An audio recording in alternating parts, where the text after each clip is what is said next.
Okay, joining us today on The Informed, we've got the usual crew. We've got Caroline Counsell, one of Australia's leading family law practitioners. We've got John Heron, victims advocate and solicitor. We've also got Ryan Smith, Victoria's Shadow Minister for Planning, and Mario Beeks, former Croatian military officer, a security expert, and the author of the wonderful book, Blood and Soil. Good morning, team. Good morning, Michael. Now, we seem to be in uncharted waters where we've inherited a lot of things as far as the economy goes. We've just seen interest rates increase by 0.5%. I think was the largest single increase in 22 years. Lettuces, they seem to have become the harbinger of doom, as toilet paper was last year, now selling for $12 each, which I think as a lettuce, you're pretty much pushing your luck, because if I'm going to forego or break up with something, lettuce is a safe bet. What's happening? What should the government be doing? And is it going to get worse before it gets better, as Jim Chalmers keeps pointing out? It shouldn't be a surprise. Again, just look overseas, and Australia is probably the last cab off the rank to raise interest rates. Two very similar economies, Canada and New Zealand. New Zealand's hiked up rates sharply since last year. Canada started in January. So, and that's in response to global price shocks on inflation, food, as you mentioned, lettuce, but food prices. We've got the perfect storm in Australia with energy prices, which will impact on the CPI. So again, what can the government do? Well, raising interest rates, the RBA is independent of the government. There's nothing they can do. Is raising Clive Palmer said he was going to keep them down, John. I was handing out election flyers, and I heard them say that they were fixed at 4% and arguing over it. But anyway, interesting. Yeah, if I may add something. Sorry, Caroline, please. No, that's okay, Mario. I was just going to say to Ryan and John that it's easy to make those sort of promises from the bylines, the standing on the bylines, when you're not actually going to get into power and you don't actually have to do anything about it. We've already talked about this previously. What are they going to do? Unprivatize the banks? Just crazy stuff. I don't know about Ryan and John and Mario, but I think it's going to get a truckload worse before this gets better. I agree with you, Caroline. Yeah. You can see which way it's trending. We've all been around the block more than once. We've seen this pattern emerge before. I will say this, there is only so long an incumbent government can continue to blame their predecessors. And a lot of these decisions, particularly around gas contracts and the like, I'm sorry, that's historical. And both sides of politics have been involved at various stages when those contracts were entered into. But that's another issue in all of this. Well, we did have the Andrews government stop gas exploration and want to go to renewables. There's been a lot of talk about Canberra being 100% self-sufficient on renewables. But does that accurately portray what's going on there, seeing as they buy nearly all of their electricity or energy things in from outside of their territory? It's nonsensical to the amount of disinformation floating around about energy is absolutely incredible. Like the absence of any baseload power. Yesterday you had Chris Bowen come out and absolutely put the lid on nuclear energy. So they talk a lot about phasing out fossil fuels. Well, that happened in the EU, but it was replaced by baseload nuclear power. The same as the US. When I used to get my energy bill in Chicago, it'd have 65% generated by nuclear power. And there's no argument over that. So the rhetoric is going to cause a major problem there.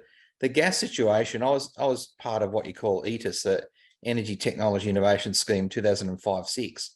We warned the Labor government that Bass Strait would dry up in about 2024. So what was the response? It was absolutely nothing except to ban onshore and offshore gas exploration. Now we're here. Yeah, if I can add something on the previous question, Michael, we spoke about inflation, and unfortunately, I never believed I'm going to witness second time in my life, the shelves are empty, like in the 80s and communism I used to believe. But okay, I can understand that one is happening across the globe, but yet Australia, it is on receiving end when it's come to logistics, and it's going to be worse, as Caroline mentioned before. Now, what the John say about the green energy, yesterday Germany is going into a total chaos because of the lack of the resources, natural resources, gas and oil, diesel and petrol. Now they're forcing entire country to use the public transport and then announce €9 ticket for the all public transports, and now they can't transport people. And they're the one who are actually advocated so much about green energy, and yet there is not enough now resources to move citizens across the country. And the Germany, yesterday, you can check in newspapers, it's in total collapse because there's no enough resources for electrical vehicles, either for the fossil fuel transportation, which is cars and everything else. So it's going to be very chaotic in Australia because Australia doesn't follow those trends what's happening overseas. There's no question that I think anyone under 40 hasn't been through a recession or doesn't really understand how bad things can get. I think a lot of people have been certainly set in their ways when it comes to low interest rates. Their behaviour with regards to getting investment properties or borrowing, all those sort of things has been really geared towards having low interest rates without really an understanding of what happens when they start going up. I think we're going to see some real pain going forward. It's not a surprise, as John said at the outset. The fact of the matter is, this has been flagged to us by the movements in other countries, but just the whole conflict between Russia and Ukraine has shown us that energy is going to have an impact on inflation. We are heading for some real pain, and it is interesting, having been in Parliament for a little while now, hearing the arguments that were put forward by our side of politics only a few years ago when Andrews was reluctant to lift the moratorium on any gas exploration or gas field development. We were saying, well, we're going to, all the signs were there that we were going to come into this shortage in time to come. We've now reached that time and everyone's scrambling saying, we want the coal-fired power stations to operate a bit longer. We want the gas exploration to kick into gear. All this stuff is what we talked about 2 or 3 years ago. It hasn't been that long ago since we foreshadowed exactly what's happening now. It's like a domino effect, Ryan, right? It's like a domino effect, yeah. Absolutely, and it's great to talk about renewables, Michael, and it's great that Canberra says they're going to become completely dependent on or independent on gas, oil, etc., and just rely on renewables. But there is no magic switch. You have to fundamentally plan for these things. You can't just go from, oh, we're going to use fossil fuel one day and then flick the switch and we're going to use renewables. That doesn't happen that way. It's this, I don't know, I don't understand, for example, the current government stopping exploration in the Bass Strait. That's a no-brainer to me. We've already started to do that work. Why wouldn't you continue to do it? So, and the real harm in relation to all of this will be people dying. And statistically, I think we have this ridiculous number of Australians who die of cold in their homes when compared with other countries. I don't understand why government has so severely dropped the ball on this. I understand, Caroline. You're absolutely right. We're talking about, about green energy, about electric vehicles and everything else, and we still, don't have enough food on the shelves. We can't care about this thing. And as you said, more people dying, than anywhere around the world in Australia. So, yeah, look, the political disinformation about as we just said previously about energy is going to lead us in a very dark place there. Like a small microcosm is South Australia, where everyone bought the rhetoric that you can run on renewables there. So they have a lot of solar and wind. They have certain days where they're reliant on that. But let's take, they had a very cold day on Monday and Tuesday. That was the case for 60%, but 40% they had to import from brown coal from Victoria over the transconductor. That's how it works. There's no other way out of that. The very simple analogy, when the sun don't shine and the wind don't blow, you got lots of problems there. I mean, that's how it is. But people have been sold these lines, and that's what Carolyn said. The pipeline to get a new generator going is 8 years or so. So and then there's the approvals of it. we rely on Melbourne and what you call gas peakers. If you ever seen a little stack at Newport when you cross the Westgate Bridge, so that's what you call a gas peaker. So they switch that on a cold day like today to fuel up. That's what keeps us going in that space. So again, like the silver bullet is to have a proper energy market, but they're very state driven, and again that also gets lost in the federal versus state. So not good. It's also locked in. I mean, our government here, I'll speak for the Victorian government, reacts very quickly to the views of a certain set in Victoria who demand that the coal-fired power stations are turned off, and they capitulate to those demands rather than explaining why it doesn't work in practicality in the short term or even the medium term for that matter. So we've got an energy minister who is purely driven by ideology.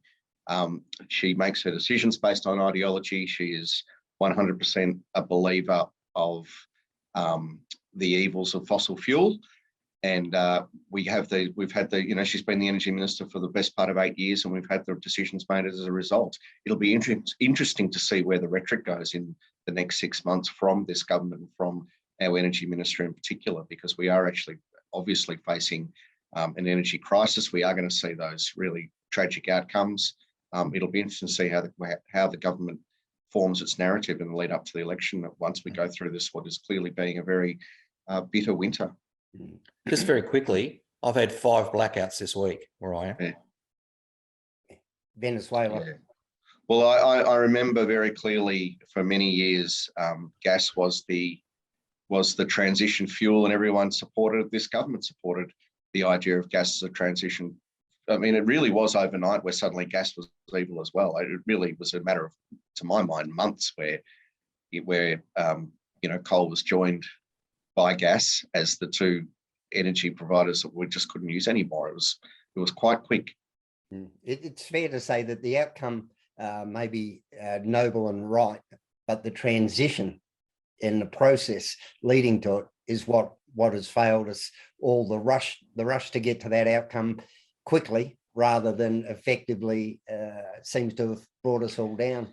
Now, there's not a lot of regard for the people on low incomes or on pensions who are dealing with this. There is a real, we've got to, everyone's got to have some sacrifices, I think is kind of the idea. But the fact of the matter is, like COVID, we're not all in all this together. We all have high ideals, but some are going to wear the pain far more than others, and that's just the reality. This time we're gonna have the modest disengagement with government and the low income class, as you say, Ryan. I think that it's going to be more people now who will not be able to afford even, the electricity, and not the living. And I think it's more and more people actually getting that group where the government will have less interest in that group of people with a low income, and they'll not be able to afford the life, and I think nobody cares. And, as we spoke before, every government, passing the on other government, responsibility. Opposition was a reason opposition. For 4 years, they were watching what was happening. And during the COVID, nobody was very loud. Now everybody talks about how liberals make the debt. Everybody made a debt for this country, but that doesn't excuse nobody for not looking after each citizen in this country. And I think there's going to be more and more people who's going to be on cold than on warm this winter. Yeah, ideology, Brian, isn't going to save these problems, as you said. No. It's to take that approach is simply failing to address seriously reviewing that which has brought us to this state, this condition, and also the hard work in solving the problem that's been created. And that means they've got to fall on their sword, which this close to an election, we all know they will not do. So the spin, as I think it was John said, sorry, I can't remember it was John or Ryan, the spin that's going to be put on this is going to be remarkable, but I hope to God the electorate sees clearly what has transpired here. Where they will see it, and I'll use Mario's word, debt. So they'll see it in the hip pocket. Energy prices is one thing. Now we're going to see interest rates go up sharply again and again and again. So all of a sudden, the average mortgagee from one rise is increased by about $200 a month. So keep going there for a few more percentage rises, and the mortgage stress is going to be incredible because, as Ryan said, the economic, the mathematical situation when you've got low rates, when they go up proportionally, it's not in the olden days when I had a 17% mortgage for my first one. It's proportionally going from 3 to 6% is actually a massive hit there. Second phase of that, Australia is a very, very capital poor country. The majority of that housing finance is financed by short-term debt offshore, about 80% of it, that the banks source in there and lend out, because no one really has cash or capital in Australia. And the third leg of, so that's going to be difficult to borrow in the open market. That always happens. My experience working as a treasurer, that particularly in the 90s, you're going to have that sourcing. And number three, the debt thing. Victoria has about 170 billion of debt, more than the other states combined. So what's going to happen there is that's all well and good when a bond rate was 0.2%. When bonds are 3 and 4%, that interest repayment of the Victorian government is going to come down like a ton of bricks. They will not be able to borrow more money, issue debt, and they'll have to crunch back on finances left, right, and centre. And when you've got the lowest credit rating in Australia, they've taken it down 2 notches, taken down another one, big trouble. That's where the hip pocket will go. To add some context to what you just said, the Victoria's annual interest bill of $6 billion went up by 1.9 billion with that rate rise. Exactly. So that's a lot of money being spent on nothing. Because and so government expenditure, correct me if I'm wrong, Ryan, is about in Victoria 30 billion a year. I think it's up around 70. 70, sorry. So adding on an extra 1.5 billion in one hit can't do. Yeah, but John, you agree to me that, you know, during the COVID, I remember everybody was talking from any government, any state. Money is cheap at the moment. We can borrow money. You can buy the houses, investment properties, and anything else. And lately, I have so many, on my table cases where I need to locate the debtors for the government, for the banks, because people can't pay it anymore. And as I said, like for 2 years, the state governments, particularly Victoria, and all across Australia was talking, money is cheap. Now it's time to borrow money. Get the property, get everything. And I was always believing it's like, it doesn't make sense. You know, now it's money cheap. So if it's out cheap now, it's going to be expensive later. And that's what we're seeing right now. Mm-hmm. Now, one thing that the previous government hasn't been credited or blamed with is that JobKeeper. I think the average we're seeing now is mortgage holders roughly 20 months in front on their payments. So they do have a bit of a buffer, and that was enabled by the federal government. Is it as dire as what we're seeing going up, given that people have those buffers? Yes, it's some people that have those buffers, maybe, and I'll say maybe. But the mortgage stress, particularly in Victoria, around out of Melbourne, northern Melbourne, is absolutely huge. They can't afford an extra $200 to $300. They're on a breadline now. That's only with that's your mortgage. What about all the other cost of living pressures? Their fuel, driving around everywhere where there's no public transport. You got to sit in traffic jams. You're going to be really cut up there. But the bigger thing too that hasn't been said, and has happened in New Zealand and Canada, rise in interest rates, fall in housing prices. Okay, I was just going to say that. So places like Wellington, Ontario, have had a 10-15% drop in 2 months. Now, in Australia, just for reference, all of the lending for business, small business, has houses as a security there. If you ever see a bank's portal or spreadsheet on the lending criteria for their customers, jump up that percentage of interest rates, and a lot of them have to top up, and their LVR increases. That's for business borrowing, right? Now, across the board with housing, that if that evaporates, Australia is just so dependent on housing like no other economy in the world. That's big trouble here. And wait for those mums and dads with 1 or 2 investment properties that have to start bailing out of them because they can't afford to service their own mortgage and their own cost of living. So that's going to be a huge issue on the rental. And huge. we've long said that the market in Australia in terms of real estate was overinflated and the bubble had to burst. People outside of their country have looked in saying, we don't know how Australia has got into this position, but the bubble will burst. And I think we're looking at the start of that bubble bursting. I think you're absolutely right, John. The thing with the bubble is over many years that's happened, over 30 years in Australia. And each point in time when things looked really dire, there was in the 90s, there was Hong Kong money coming here, and then there was mainland Chinese money coming into the market. That's not there anymore. Yeah. So it can happen in free fall. And I always use the example, my brother-in-law in Dublin went very similar housing market there. During the GFC, housing prices dropped 65%. Now, because there was a lack of demand all of a sudden. And I said to him, from the very peak down to that bottom, what traded? And his answer was nothing. Well, but Australia, like John, it's like I'm in Australia only for 20 years, but what I can see that the economy is being based on students, on natural resources, and there's no heavy industry. And I'm thinking shifting now from the previous economy model to new type of model, it's a little bit too late. And you're absolutely right. That's what it is. For 30 years, this bubble, it's growing and it's going to burst. And nobody doesn't want to admit it's bursting. It's going to explode, actually, not the bursting. It's boom.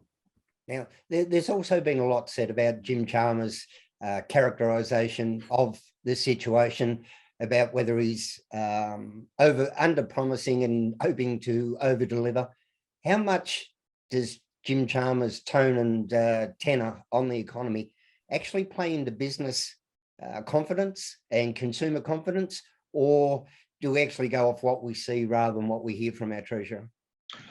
I think in the few short time that he's been the treasurer, he's actually been quite measured and considered the way he's put it forward. It pains me to say this, but I actually think his tone's been right to this point. Now, I know that he's going to have to pull back a lot of the expectations that him and his team raised over the last few months during the election period or the campaign period. But to this point, I think he's been quite measured, and I think the tone's about right.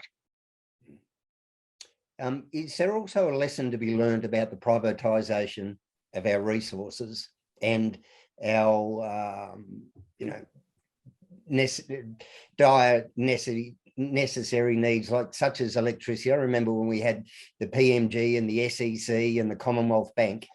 Have we privatised and now shot ourselves in the foot, given that a certain amount of the cost is going in profit to shareholders? No. I personally don't think there's any problem with privatising. I think that, what we've got in Victoria in around energy is that, sure, the energy providers and retailers and pretty much the whole system's privatised, but government policy still trumps all of that. With the government, you can tell a coal-fired power generator that they can operate independently and they can bank the profits and provide the service, all that sort of stuff. But if as a government you're continually out there saying we don't support coal-fired generation, we don't support you putting money into the maintenance of it, it's going soon, we're going to phase it out, blah blah blah. Well, that's privatisation with a government overlay. The private sector is not going to continue to operate and maintain and deliver a service if the government's loudly saying that its policy is not to support it. So privatisation is one thing, but it has to be backed by government support in their policy articulation. And unemployment being at record lows, or basically lifetime lows at 3.9% at the moment. How do businesses improve productivity, which is the way out of avoiding this situation, when they can't get staff? And this is my humble opinion, is governments need to get out of the way of business and start to remove some of the cost of doing business, some of the regulatory and compliance things that just drag us backwards. Well, I think we'll be in furious agreement. I think my party's philosophy and John's party philosophy would be very much, I think the other two are probably the same. Smaller government, get out of the way. Private sector does it best when they are left to operate and make money. They'll do the best when government gets out of their way. Well, yeah, we've got 3 levels of government where I live that are the reverse of opening up the labour market. So that's not going to happen. But there is a small little bright spot is that in an energy hungry world and resource hungry world, Australia will do very well. And that'll keep us going. Again, the price of iron ore and coals continue to soar. Even wheat. So we've got that situation with Ukraine and Russia. So Australia's just had a bumper wheat harvest. I've got a bail. Wheat prices have doubled. See you later on. Sorry.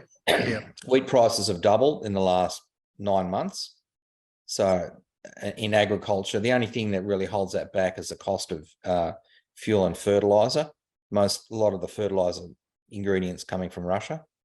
So that's a slight problem there. But it's the one bright spot that, and it's the same with the GFC. What pulled us out of the GFC was a energy and resources boom backed on China, but that demand hasn't gone away. Mm. Now, the other thing that the Albanese government was big on was the submission to the Fair Work Commission for the 5.1% pay rise. What about those who are living on assistance and Centrelink and all of the support payments as well? So while they may say that it's only $1 an hour for the lowest paid workers, have we forgotten about those on support payments, those living hand to mouth? Surely we're going to see a lot of those fall off the perch as well during these times. I think that's inevitable. And I'm just going back to the statistical information I heard about poor Australians dying from cold.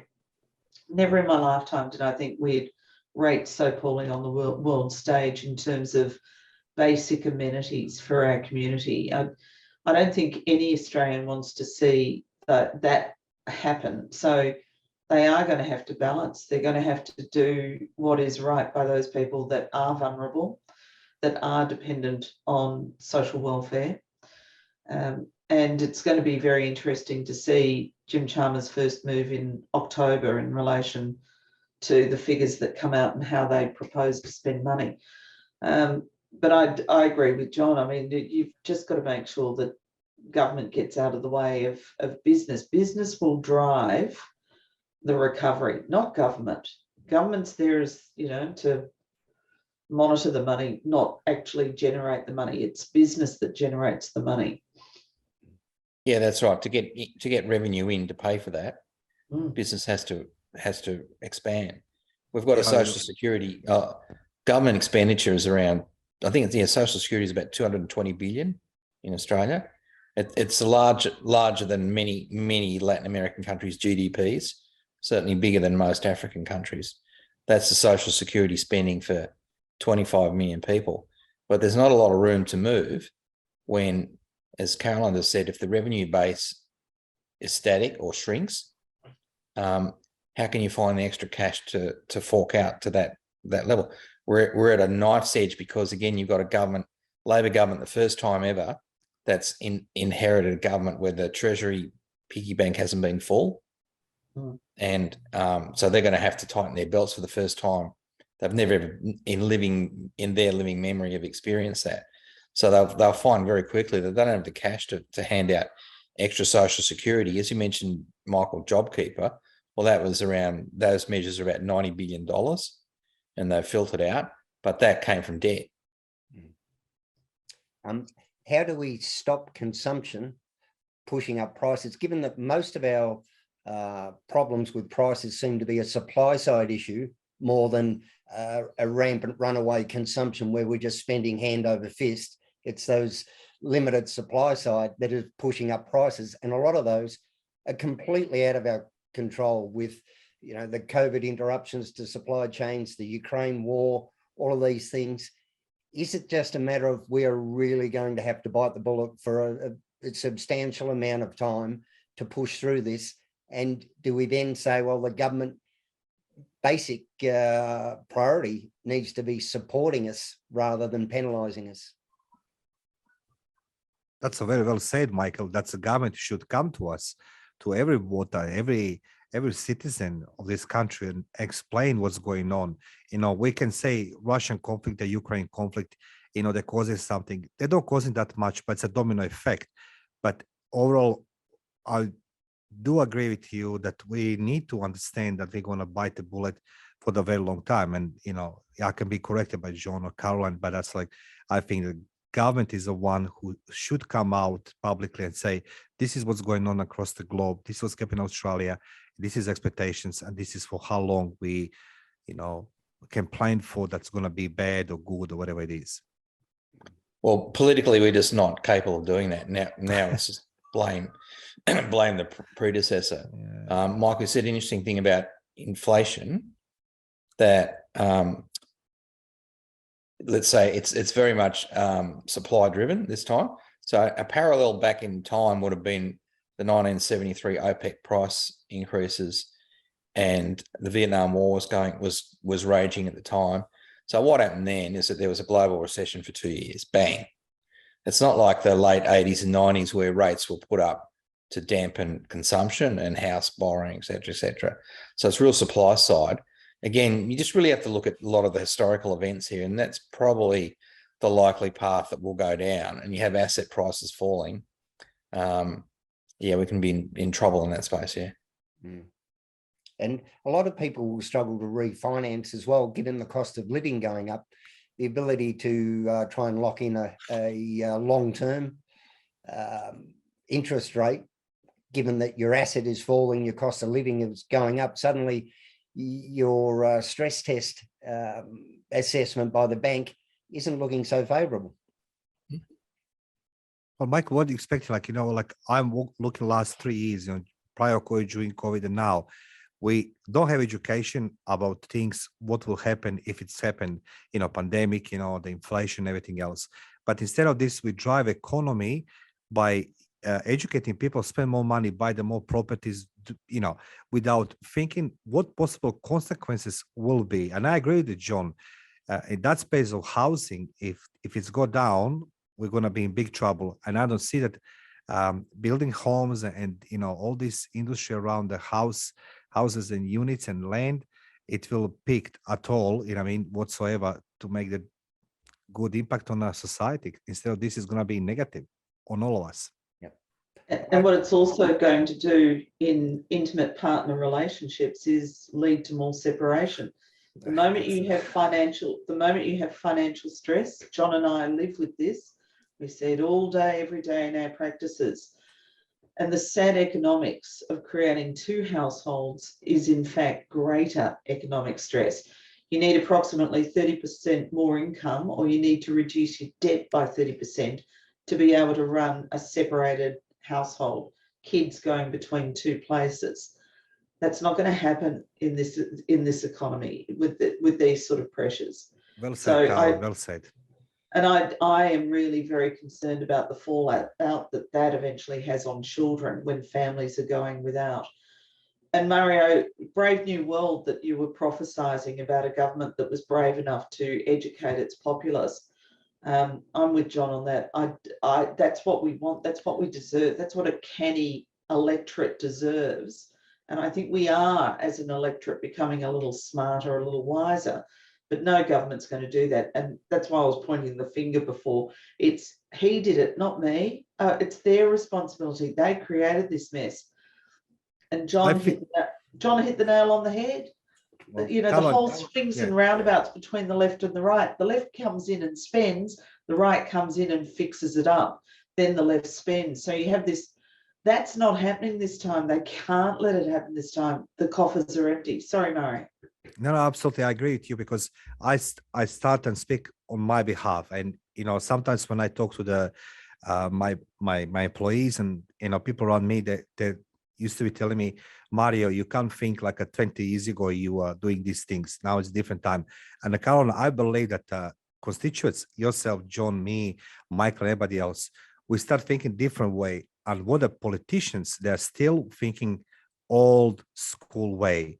And that's now there's going to be this big gap. I'm not sure the government's going to ever come out and say the truth. I doubt. And obviously I was a little bit too idealistic, but I truly believe that we are all evolving, except politicians. They're still going the old way of thinking and delivering. And that's going to be that gap, which is going to disconnect themselves from us constituents. And, All right, team. and Chalmers saying I'm sorry, it's the previous government that put us into this position. That's going to get really tired really quickly. Yeah, All right, let's go we got to very wrap it slowly. up, team. We're running out of time. But to Jim Chalmers and his supporters, you've got 3 years before you're going to be held to account. Be brave now. Do the hard stuff now. And hopefully in a year or 2 years, we can look back and you go, you know what? We may not have liked you. We may not have agreed with you, but gee, we can respect and appreciate what you actually did at that time. So on that note, we'll wrap up and we can live in hope. Thank you. Thanks, Thank you. Caroline. Thank Thanks, you. John. Bye. Thanks, Mara. Thank you, guys. See ya.